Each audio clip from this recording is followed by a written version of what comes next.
जय श्री कृष्ण दोस्तों। किसी को बुरा बोलना और चुगली करना और बुराई करना, जलन व ईर्ष्या का भाव रखना, यह सब आपकी तरक्की और खुशियों को रोक देते हैं, आपके जीवन में गहन प्रभाव डालते हैं। एक बार की बात है, एक राजा ब्राह्मण को भोज में महल के आंगन में भोजन करा रहा था। राजा का रसोइया खुले आंगन में भोजन पका रहा था। उसी समय एक चील अपने पंजे से एक जिंदा सांप को लेकर राजा के महल के ऊपर से गुजरी। तभी पंजों में दबे सांप ने अपनी आत्मरक्षा में चील से बचने के लिए अपने फन से जहर निकाला।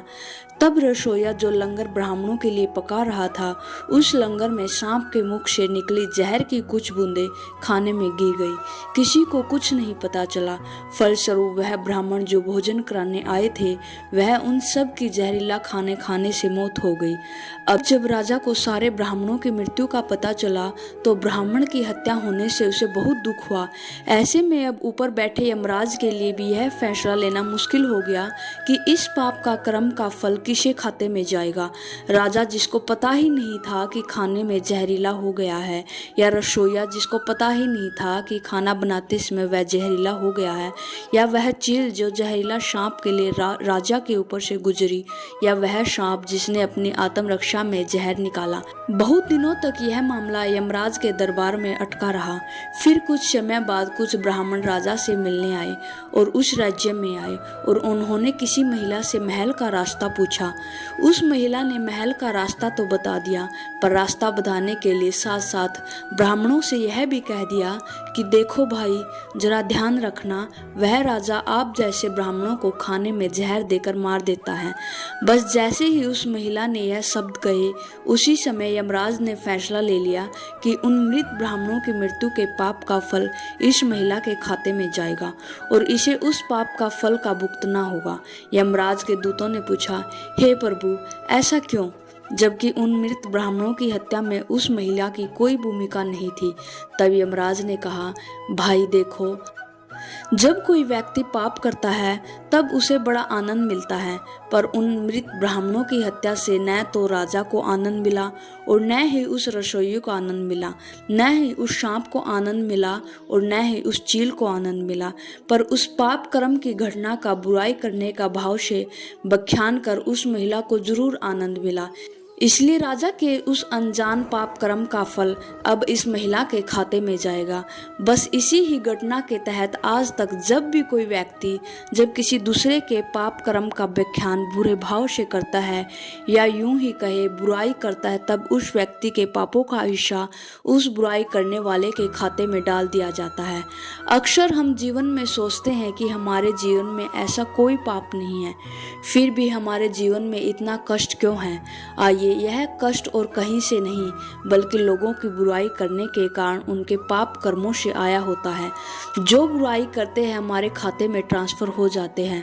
हम जब जानते हैं कि कर्मा क्या है और पिछले और इस जन्म के कर्म हमारे भविष्य को प्रभावित करते हैं, लेकिन फिर भी कभी कभी हम दिनों की शुरुआत को अच्छा करने के लिए सकारात्मक विचार चाहिए। ऐसा कहा जाता है कि जो आपने चुनना है वह आपके हाथ में है, लेकिन उस चुनाव के परिणाम आपके हाथ में नहीं होंगे, उन्हें आपको भुगतना ही पड़ेगा। सब कर्मों का फल यही मिलता है, कभी जल्दी तो कभी देर से। अगर आप किसी और के साथ गलत करने जा रहे हैं तो अपनी बारी का इंतजार भी जरूर करना चाहिए। नमस्कार दोस्तों, हमारे YouTube चैनल पर आपका दिल से स्वागत है। दोस्तों, यदि वीडियो अच्छी लग रही है तो वीडियो को अपने दोस्तों को जरूर शेयर करें। चलिए दोस्तों, कहानी शुरू करते हैं।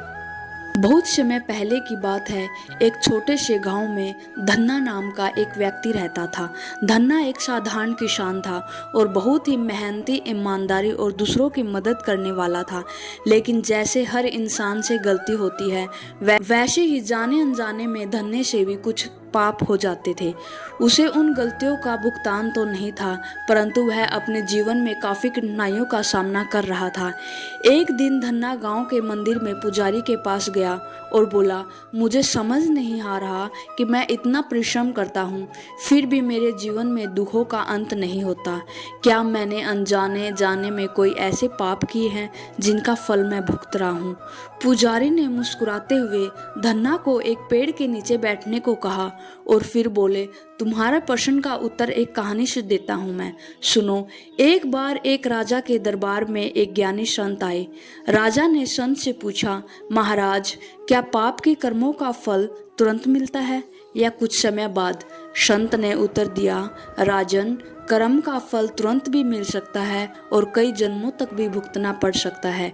यह इस बात पर निर्भर करता है कि उस कर्म का प्रभाव कितना गहरा है और उसे कर्म को सुधारने के लिए आपने क्या प्रयास किए हैं। संत ने राजा को एक उदाहरण दिया।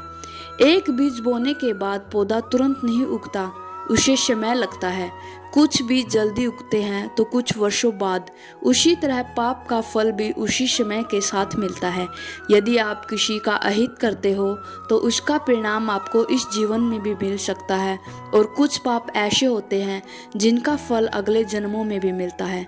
राजा ने पूछा, तो क्या पापों से बचने का कोई उपाय है महाराज?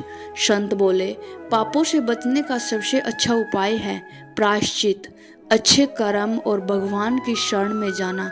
जब आप अपने गलतियों को स्वीकार करते हैं और ईमानदारी से प्रायश्चित करते हैं, तब आप अपने पापों के कर्मों का भार को हल्का कर सकते हैं। धन्ना ने पुजारी से कहा, लेकिन महाराज, यदि कोई अनजाने में पाप करता है तो क्या उसका भी फल भुगतना पड़ता है? पुजारी ने समझाया, जाने अनजाने में किए गए पापों का फल होता है, लेकिन यदि आपने अपनी गलती को समझ लिया और उसे सुधारने का प्रयास किया तो उसका फल हल्का हो जाता है। भगवान की शरण में जाकर प्रायश्चित और अच्छे कर्म करना ही सबसे बड़ा उपाय है। धन्ना ने पुजारी की बातों को मन में बसाया और अपने जीवन में सुधारने का प्रण लिया। धीरे धीरे उसने अपने कर्मों को सुधारना शुरू किया और इसके जीवन की कठिनाइयाँ भी कम होने लगी। वह समझ गया कि कर्मों का फल अवश्य मिलता है, लेकिन उसे सुधारने का प्रयास भी जरूर करना चाहिए। तब पुजारी धन्ना से कहता है, जाने अनजाने में किए पापों का कर्म भोगना इस बात पर निर्भर करता है कि व्यक्ति अपने जीवन में उन कर्मों को कैसे सुधारता है और उनके प्रति अपनी जिम्मेदारी को कैसे निभाता है। पुजारी कहता है, हर व्यक्ति को अपने कर्मों का फल अवश्य भुगतना पड़ता है, चाहे वो अच्छा हो या बुरा। पापों को कर्मों का भोग उस व्यक्ति के जीवन में तब तक होता है जब तक वह उन कर्मों का निवारण नहीं करता या उन कर्मों का प्रतिकार करने वाले अच्छे कर्म नहीं करता। साथ ही प्रायश्चित, तपस्या, सेवा, दान और आत्मा की शुद्धि से व्यक्ति अपने कर्मों का भार हल्का कर सकता है। कुछ पापों का फल इस जीवन में मिलता है, जबकि कुछ का अगले जन्म में। व्यक्ति को सही मार्ग पर चलने, ईमानदारी से प्रायश्चित करने और अपने कर्मों को सुधारने का प्रयास करना चाहिए, ताकि जीवन में सुख और शांति बनी रहे। उम्मीद है दोस्तों, आपको यह वीडियो पसंद आई होगी। यदि वीडियो पसंद आई है तो जय श्री कृष्ण जरूर लिखिएगा। जय श्री कृष्ण दोस्तों।